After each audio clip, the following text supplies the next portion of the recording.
Okay, we're going to get back into After Effects. If you don't have it open, go ahead and open it up. And let's skip the welcome screen and just hit close on that. And I'm going to show you how to start a new composition. We'll go back and look at the welcome screen a little bit later. But as I kind of explained a little bit in the first video, After Effects is going to start out with your project. That's going to hold everything.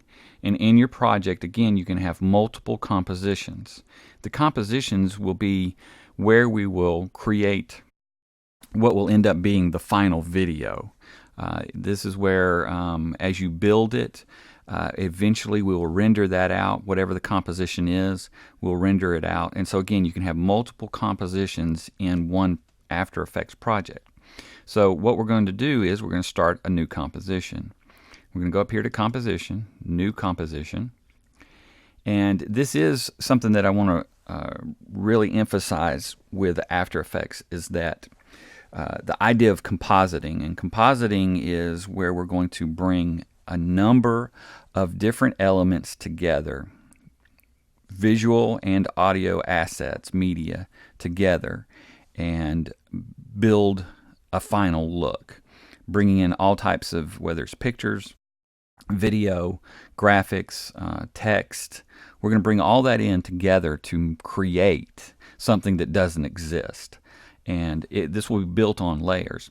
So the composition is where this all happens. Right now we're going to leave the composition at Comp 1. And a lot of times what we will do is, just so that the computer can handle it better, we'll start off with this HDTV 720 2997. I'll explain those numbers. The size of the video that we're going to complete will be 1280 by 720 pixels. Pixel is the smallest value that we're going to work with on screen.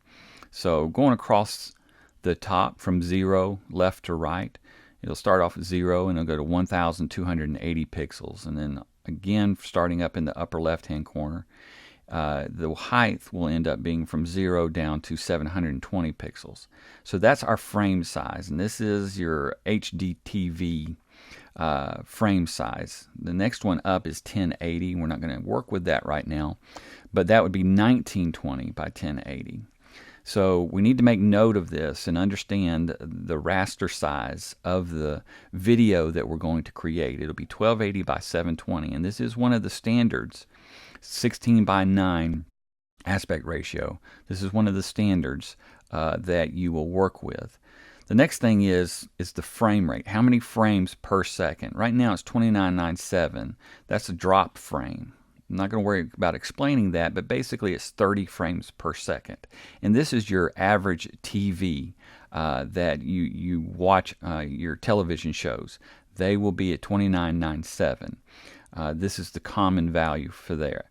If we want to go to change that to film, we can do 24. We can either do 23976 or 24 frames.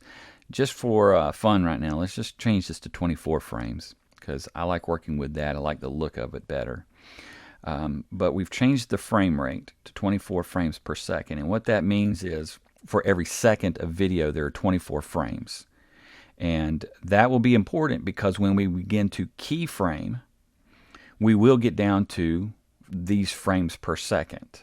And you need to know how many frames are per second, 24. So if we were going to do 2 seconds, that'd be 48. And you keep on going up. 3 seconds, 72 frames in that amount of time.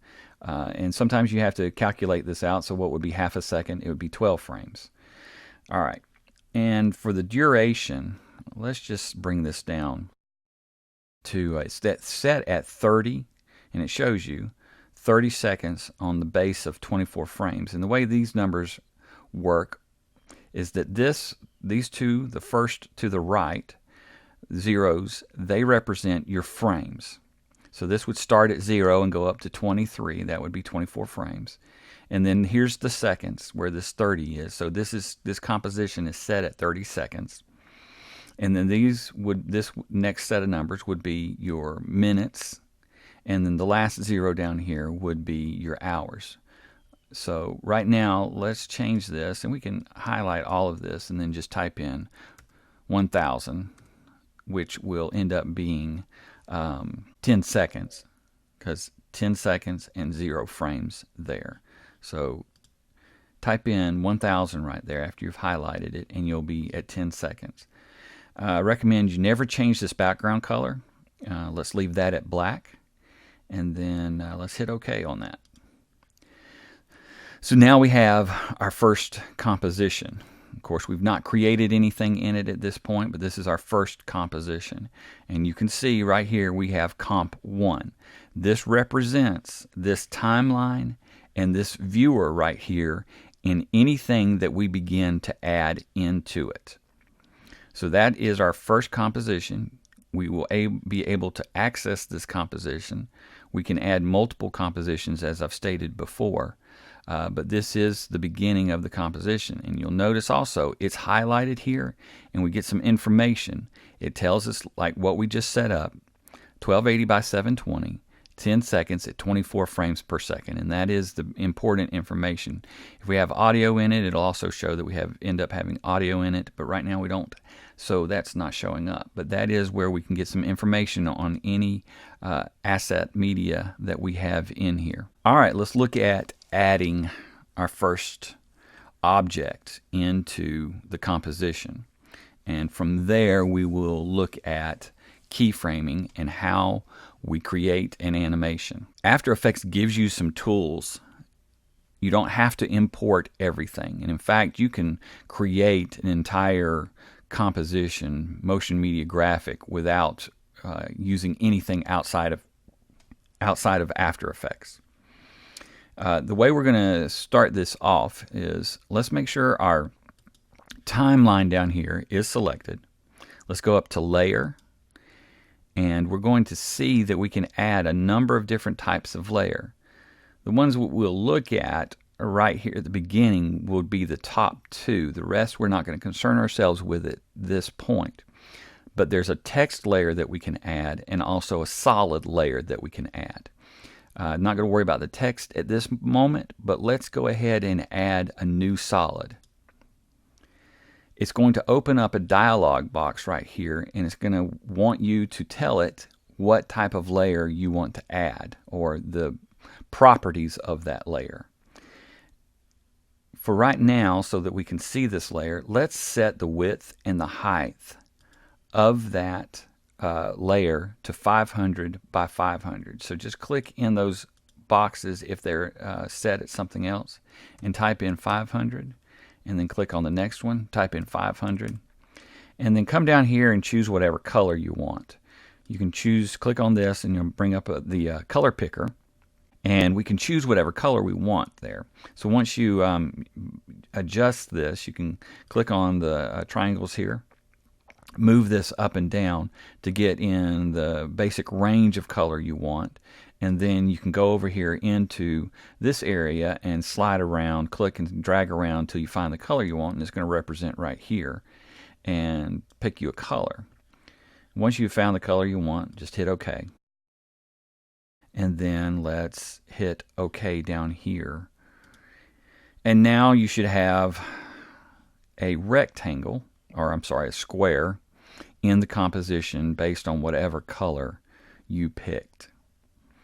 Now, as I stated earlier, and did not mean to do that, what happened there was my viewer magnification changed. But as I stated earlier, the 1280 by 720 represents this here. We start at this 0 point right here in the upper left hand corner. That's your 0 point right there. And we have 1280 pixels that stretch across the top here. And then again, back over here in the left hand corner, we start at the 0 point, and we go from 0 down to 720 pixels. The reason I bring this up is I want to explain to you where this box is sitting right now. Because one of the things the thing that we do in After Effects is we work in time and we work in space. Those terms will show up in After Effects a lot of times as temporal, meaning time, or spatial, meaning space. And so this area deals mostly with the space factor. And I'm not talking about outer space, I'm just talking about this space right in here. In this black area, this is the area that we have to work with. This is our canvas. This is what's going to show up in our final video. And a lot of times we're going to need to know where our objects are in this space. And each object has what is called the anchor point. And for this object right here, it is this center right here. You can see that anchor point right there. Now, I'm going to go ahead and show you the 5 basic properties that we're going to animate with. So if we'll come down here, of course you can see, and let me go over this, you can see that we have the object here in the viewer, and then down here in the timeline we have the object also showing up. So this is the deep blue solid, this is the deep blue solid. They are the same thing, just represented visually here and then in time here. And as I mentioned in the first video also, you can see that we have our time indicated right here. We start at 0 seconds down here, and then we go up to 10 seconds here. And we will zoom in on this a little bit later to see the individual frames. But for right now, let's just note that we go from 0 to 10 seconds, and that's how we set up the composition. All right, so back to the properties that we're going to animate. Come over here to the far left, and you'll see this triangle right here. We want to scroll it open, and from there we have what is called the transform properties. Now nothing's showing up at this point. We have yet another triangle that we need to open up. So let's scroll that open, and now we've gotten to our 5 basic properties that we're going to animate. This is where we'll go over these properties, but this is where we'll do our animation. Now I was talking about the anchor point. That anchor point is right there, and you'll see right here we have the term anchor point, and next to that we have 2 numbers. These 2 numbers are going to represent what we will always refer to as X, which is along your horizontal X axis, our X value, which goes along the horizontal line. Anywhere horizontally along here is going to be our X value, and then Y, X and Y. Y will be our vertical value, where we go from top to bottom, and or bottom to top. That's going to be our vertical value. So these 2 numbers represent X and Y. Now they're set at 250 by 250, and if you'll remember, the size of our box, the size of our square here, is 500 pixels by 500 pixels. So the center point of this square is 250 by 250. So if you come over 250 pixels and then come down 250 pixels, that's where that anchor point is. That's the anchor point of this object. Now After Effects, for the most part, is always going to try to put your anchor point in the center of whatever the media is. So keep that in mind, and you can always locate it. This value is representative of the size of the object. Okay, so this could be 700 by 700 rather than 500 by 500, and our anchor point would be set at 350 by 350.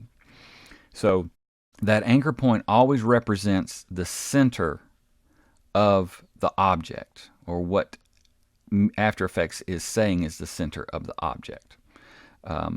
This point can be moved around, but for right now we're not going to worry about that. We don't want to really mess with the anchor point at this point. We want to leave it, but we do want to understand it, understand what it represents. Now, the position is based on the anchor point. This position right here is telling me where this anchor point is. Okay, so this position value right here, 640 by 360, is telling me where that anchor point is in the composition. This can be a little confusing, but I want to try to differentiate these 2. the position is telling me where the anchor point is in the composition. The anchor point on the actual layer is telling me where the anchor point is for that object. Okay. So the position is at 640 pixels, starting from over here, going to the right, 640 pixels, and then we come down 360 pixels. So that's where the object is in the composition, in the viewer. Okay.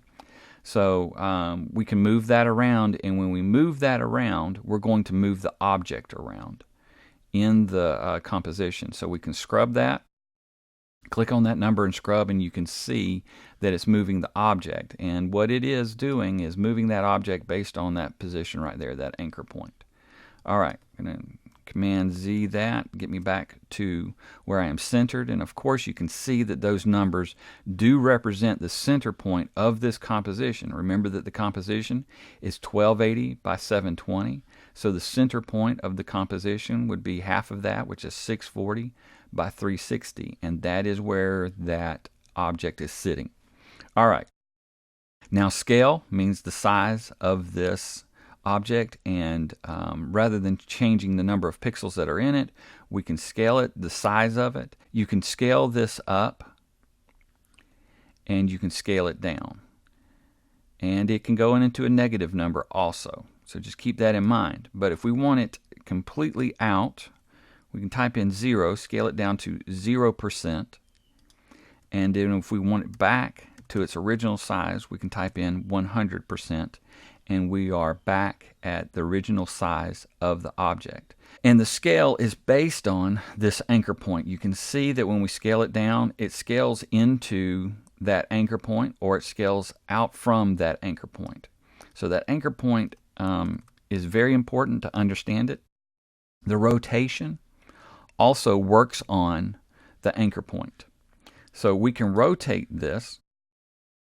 And these two numbers do represent two different things. The first thing we're going to look at is, so it's 0x by 0 degrees. So right now this has been rotated 0 degrees. And when we rotate an object, we can rotate it 360 degrees, and we complete a full rotation. So when we rotate this, it will rotate around that anchor point. So we can click in here in the degrees, click and start dragging to the right, and you can see that it is rotating around that anchor point. And then pay attention to the number that we're set at. So we're at 260. We keep going on up. When we get up to 360, notice what the first number does. So now we've completed one full rotation, and we can keep going, and we can do 2 full rotations. All right. Now you don't have to rotate that constantly to get the number of rotations that you want to use. This comes in when we begin to animate. But if we want to do, say, 3 rotations in an animation of this, all we would have to do is set our first keyframe at 0, and then our second keyframe at 3, and it would say, and then it would animate that 3 full rotations in the amount of time we have set down here. So that's the difference between those two numbers. Rather than scrubbing this up and trying to get it around 3 times, we can just type in the number 3 and it will rotate. And the final property here is opacity. And opacity deals with how much you see of the object, or rather see through the object, and how much you don't see through the object. Right now it's 100% opaque, and opaque means that we fully see it. Okay, transparency is the other word. Transparent means that we see through it. Okay, so we will use those terms interchangeably, but opaque means that we see it, and transparent means that we begin to see through it. So we're at 100% opacity, 100% viewable. When we start to drag this down, it begins to fade out, and we can see through it, and we'll demonstrate this a little bit more later, but right now what you're seeing is it's basically disappearing and becoming transparent. So down to 0 visibility, you cannot see the object any longer. If we were to have another object behind it, you would be able to see through it. But that is your opacity there. All right, now all of these properties can be animated. And we're going to start with a simple animation. We'll just animate the position. I'm going to tell you, remind you of this. Leave the anchor point alone for right now. Make sure that you are not moving this object with the anchor point. That will start to cause a lot of confusion. The anchor point, there's going to be a few times you will use this, but for the most part, you'll leave that anchor point alone. The position is going to actually move the object in the composition. Let's talk about keyframes. Keyframe, and we'll demonstrate this in a minute, but a keyframe is a point in time that we record the properties of that value, or we record that property. And so what we're going to do is we're going to set a keyframe on the position. And what we'll do is basically just animate this box sliding out. We're at the starting point for this composition. Knowing that I'm going to set up some other things in a few minutes, I want to jump into the timeline to 1 second. And the way we navigate through this timeline is going to be this timeline indicator right here. This timeline indicator will show you where we are in the timeline, and it will also help us set keyframes. So you can see 0 seconds right there, 1 second, 2 seconds, 3 seconds, 4 seconds, 5 seconds, on up. You can also find this value represented here. Now remember that the project that we set up, there's 24 frames in that second. So if we scrub through this, you can see we're at 23 frames. So we're almost at a full second. We move it just slightly to the right, and there we are at 1 second. So we have 0, and you can watch that number move on up to 24 frames, or first second right there. So we're a second into the composition. So the player, and the way you get this to play is by hitting the space bar, and you can see that that timeline indicator moving across the screen right now. We've not done any animation, so nothing's happening, but you can see that it's moving. All right, hit the space bar again. That stops it. So let's go and set this again at 1 second. Now to set a keyframe on any property, you'll notice right next to these properties, and any property that can be animated will have a stopwatch right next to it. And this is what this image is the stopwatch. At this point, we have not set a keyframe, but we're going to here at the position. So let's click on that stopwatch, and a couple of things have happened at this point. Number one, we indicate that we have set a keyframe right there, and that's fine. But where we really want to see it is in the timeline over here. So now at 1 second, we have set a keyframe. We've recorded these properties for position of this layer of the blue solid. So that's the first keyframe. Now, the thing about this is any animation, for the most part, there may be reasons why on some others, but for the most part, any animation you do is going to need at least 2 keyframes. Any animation that you create is going to need at least 2 keyframes. The first beginning keyframe and then an ending keyframe. So we've set our first keyframe. Now we need to move in time to set our second keyframe, because any animation is going to involve time and space. It's going to move over time, and it's going to move in space, in position, or rotate, or the opacity is going to change. There has to be some type of physical change. There's going to be a time lapse. There's going to be from the beginning of it to the end of it, there's going to be time, and then there's also going to be a physical change. So we need to make those two things happen. So we need to move our timeline indicator, and we can go to about 2 seconds, somewhere in there. And let's just simply click on the X value, which is the 640, and drag it to the right. And what that's going to do is drag the object to the right. So we click, drag, And let's drag it on off of the screen. And that's what you're going to end up seeing when you watch this animation.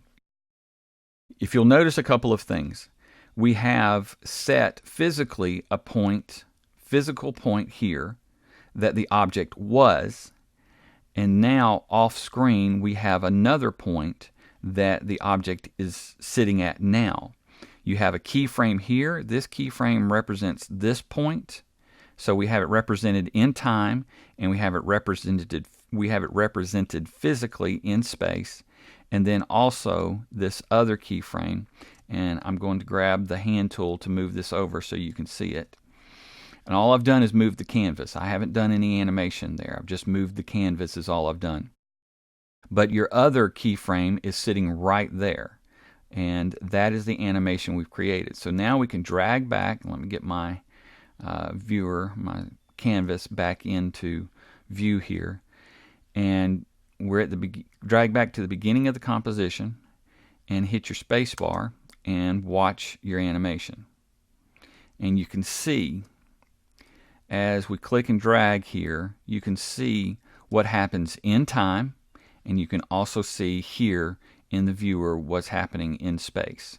Now this path here, and that's what it's called, is a path, represents the number of frames that it takes to do this animation. Each one of these little dots represents a frame, and I'm going to zoom in on this timeline here. All I'm doing is just zooming in on it, getting closer in between this 1 second and this 2 second mark. And you'll see that we now start representing those frames. There's 1 frame, there's 2 frames, 3, 4, 5, and on up. And we get to the other keyframe right there. And we're at 21, 22, 23, and then it starts over at our second position, our 2 second position right there, and that's that keyframe right there. So I'm going to zoom back out to see my full timeline here, and again, there is our animation. So for any animation, it takes 2 keyframes to make it work. So let's add a little bit more to this. We're going to go to scale, and what I'll do here is go back to the 1 second mark in the timeline, and let's set a keyframe, and we're at 100% here. And let's scale this down as it goes out. So we'll let it come to its final resting position out off of the screen, and then let's just scale that down to 0. You can type in one of those and scale it down to 0. And let's watch our animation. So as it goes out, it scales down. Go back to the beginning, watch that again. Okay, so just with these 2 properties, we've already created this animation here. Very simple. 4 keyframes is all it's taken so far. We've animated 2 properties. So let's go back to the beginning of the timeline, and let's work with our opacity. And what we want to do is we want to make this fade up. So let's set this first keyframe at the very beginning of the timeline. Set that keyframe for opacity. And let's click in here and just type 0. It's going to make it disappear. And so we've set that first keyframe here at 0 position in the timeline. Let's move up to 1 second. And let's click on that 0% for opacity. Click on it and drag to the right, and you can go to 100%, or you can just click on it and type in 100, enter. And we've set that second keyframe. So the way keyframing works is you will always need to set that first keyframe by hitting the stopwatch, and then when you move in the timeline and you adjust the property, it will change, or it will add the second keyframe for you. And from there on out, if I wanted to add more keyframes for this opacity property, all I would need to do is move it in time and then adjust the property, and it will add another keyframe. Now I don't want that keyframe there, so I'm just going to select it and delete it. But at this point, we've added to our animation, And let's see what we've got. So go back to the beginning of the timeline, hit your space bar, and you'll see that then the rectangle fades in and then begins to move. All right. Let's do one last to animate the rotation, just so we can animate these 4. Again, not going to really worry about the anchor point. We'll look at that later. But I guess since we have 2 animations on the way out, let's do 2 animations on the way in. So let's rotate this one time as it fades in. So we want to set a keyframe for the rotation the way we set that first keyframe. Make sure our timeline indicator is where it needs to be. And then go to rotation, set that rotation stopwatch there. We've set that first keyframe, end it, about 1 second. And if we want to do one full rotation, we could drag this around to 360 if we wanted to, or we can click right here and type in 1, and that's going to do 1 full rotation. So let's go back to the beginning of the timeline, hit your space bar, let it render out, and then it'll play and show us. So let's go back to the beginning of the timeline, hit play. So as it fades up, it rotates in and then it moves out. So this is the beginning of animating in After Effects using these keyframes. Remember that it's always going to take 2 keyframes to create an animation, at least 2 keyframes. We can add more after that, but you need 2 keyframes to create an animation.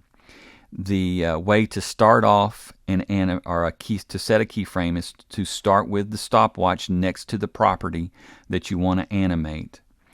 You'll always need to move in time to set, even if it's 1 keyframe, or I'm sorry, 1 frame, even if it's only 1 frame, you need to move in time to set the next keyframe so that you have a full animation. So it's always going to take 2 keyframes to do that, and our 5 basic properties will be anchor point, position, scale, and rotation.